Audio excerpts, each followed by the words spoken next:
Бүгін мына жол бойынша мына фонд түзілгені жақсы. Бұл эми жолды қаржылайбыз, жолды оңдойбуз, жолды чоңойтабыз. Ал жақсы. Бирок жолды сактасын деген мыйзамдар бар. 454 токтом 2011 жылы 8 августта чыккан. Ал жерде мыйзам жазылган, бирок иштеген эмес. Ал болгону биздин Минтранстын кармышкасы болуп түзүлүп калган. Биз бир мыйзамдарды чыгарардын астында биринчи. Азыр биз ошол таразага төлөп жүргөн акчаларды эсептесек, бүгүн силер киргизип аткан акчадан көбүрөөк акча киргизип атабыз. Түшүрүп атабыз ошол жака акчалардычы. Ал чөнтөккө кетип турат. Эми мен айтайын дегеним, биринчи орунда жолду оңдоордун астында аны сактап калышты ойлонушубуз керек. Биринчи.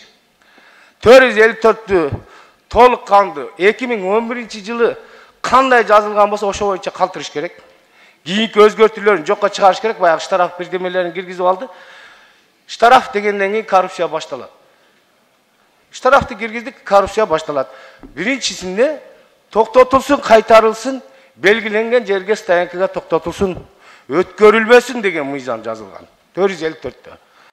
Ошону кайра күчүнө киргизиш керек. Биринчи өчүндө. Анан жолду биринчи сакташыбыз керек. Сактап, анан келечекте биз жыртык жамайбыз, бузулганды оңдойбуз дебестен, автобан мындай чоң жолдорду жасаганга ушул акча каражаттарды иштеткенге аракет кылышыбыз керек. Азыр биз кайра бул жактан акчаны төлөй беребиз. Кайра жолду бул жактан талкалай беребиз. Бизге эмне пайда? Муну итак төлөп жүрөбүз. Итак алар чөнтөгүндө бар жүрөт. Мисалы, ГАИде иштеп жүргөн, ГАИдеги жумушун тапшырып туруп, ошо таразага жумушка кирип алышты азыр. Акчасы көп экен, крупный экен, ошол жерден болуп кетем деп атышат да. Көбүнчө. Эми азыр мына жерде айта турган нерселер көп да. Мына биздин жолдор 10 тонналыгын эксплуатация болуп атат. Мына айрыкча мына эми тентовкаларды асобойлорун турласа болот экен. Европа машинелерди асобойлор турланбай, ошодон асобой чыгып, штрафтар көп төлөнүп атат. Себеби Европанын жолдору 11,5 тоннага эксплуатация болгон. Биздин Кыргызстанда машина чыкпайт. Ошондой жетишкен мамлекеттерде машина келет. Алардын жолдору жетишкен. Анан ошол жолдоруна ылайыктап чыгарылган баягы шестерналар келип атат. Бензовоздар. Ошол литрди куйганда биздин асобой чыгып калат. Анан эми биз мындай сунуш берип кетейин деген бар да, эми мындай сунуш эле катарында. Мына зимний период бизге мына асобойду жокко чыгарып койсо, общий вести норманы 44, баягы 38 жалпы салмакты кармап турсак, анан ал кышкы мезгилде эмнеге жок кылыш керек? Себеп мындай, мына тентовка машинелерге жүктү тегиз жүктөгөдө сеп байлаганда баягы жеңил болуп калат экен дагы, перевалдан тыгылып кайра асфальтты казат экен. Анан фонддун акчасын ошого жумшап атасыңар азыр. Итак жолду кайра талкалап атабыз да, талкалап туруп оңдогонго кетип. Ошону бир жагынан сакташ жагында ойлонуп туруп, ошо сеп менен буксовать этпей турган кылып, жүктүү асобойду снимать этип койсо, же болсо 12ге көтөрүп койсо, хотя бы 12ге. Кышкы мезгилде бул. Сезон, анан күн жылуу маалда баягы дүйнөлүк нормативге келе беришибиз керек. Эми асобой дүйнөлүк нормативде, жалпы салмак эми Кыргызстандын өзүнүн ички салмагы. Ошого мен айтайын дегеним, ошо кышкы мезгилдерде ошолорду карап, мына 454-тү толук канды. Анан биринчи 2011 жылкан мыйзамдын өзүн алып келиш керек. Баягы кийинки 2 жол оңдобуш деп, акш тараптарды өздөрүнүн кызыкчылыгы үчүн, Минтранс кичине акча чогултуш үчүн төлөмөйдү киргизип койду да. Бу төлөмөй деди, коррупция башталат. Ошону жокко чыгарыш керек, кайтарылсын деген мыйзам киргизиш керек. Өткөрүлбөсүн. Башка мамлекеттерде өткөрбөйт. Ошондой киргизип, ушуларды токтоп алсак, анан мына фонд боюнча кийин дагы толугураак маалымат алабыз. Анан киргизгенде эле баягы шапкесин алат десе, шарт башын алып салбастан, мына элибизге дагы карашыбыз керек. Элдин шартын дагы карайлы, киргизип атканда канчалык тарифти киргизесиңер. Ошону мына урматтуу депутаттар, силерден суранам, ушу окууга алып келгенде ар бир пунктуна көңүл буруп койгула. Канчалык деңгээлде, канчалык көп киргизет, канча же туура киргизет, ошосун калтырып алып, эл кыйналбайт кандай кылып өткөрүп беришиңерди суранам силерден. Рахмат көңүлгө бурганыңыздар үчүн. Assalamu alaikum. Bugünkü jiyinni katışılalı. Ben özüm tanıştırıp getsem, familiyam Çıngarayev, atım Mırzamat. Şu biz Kırgız Transportu degen asosiasiya açkanbız. Şunu Tüştük regionu men teyleyim dep, şu çok geçtim oyunum algamın. Men birinciden mana жаңы шайланган депутаттарды, биздин мына транспорт комитети бизди жаңы составын куттуктап кетерилдим. Ошо жумушуңарды башташыңар менен ушундай бир дагы будан кийин да жакшы жаңы закондорду неме кылып эмегенга. Анан эме биз ассоциация кече чогулуп бул мыйзам боюнча бир өзүбүздүн эксперттер менен, жетекчилер менен ушу мыйзамды карап, сунушубузду кат түрүндө берейин деп чечтик. Ушуну берип койсоң.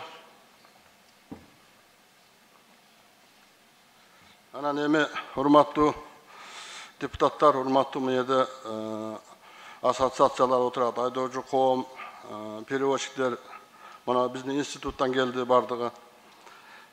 Фондду чогултуш деп жасап коюш, мыйзам чыгарыш деле адамдын колунан келет да. Бул ошол акча каяктан келет деген суроо бар. Бул акча айланып келип айдоочулардан келет. Жеңил машина минеби, автобус минеби, грузовой минеби, ошо айдоочулар төлөй турган нерсе. Ушуну биринчи мыйзам чыгарганда ушул нерсени ойлонуш керек да, кандай болот бул депчи. Эми биз кичинекей мамлекетпиз да. Анан эми мына мисалы мен жөнөкөй пример келтирейин. Илгери бизде жол салыгы бар эле да.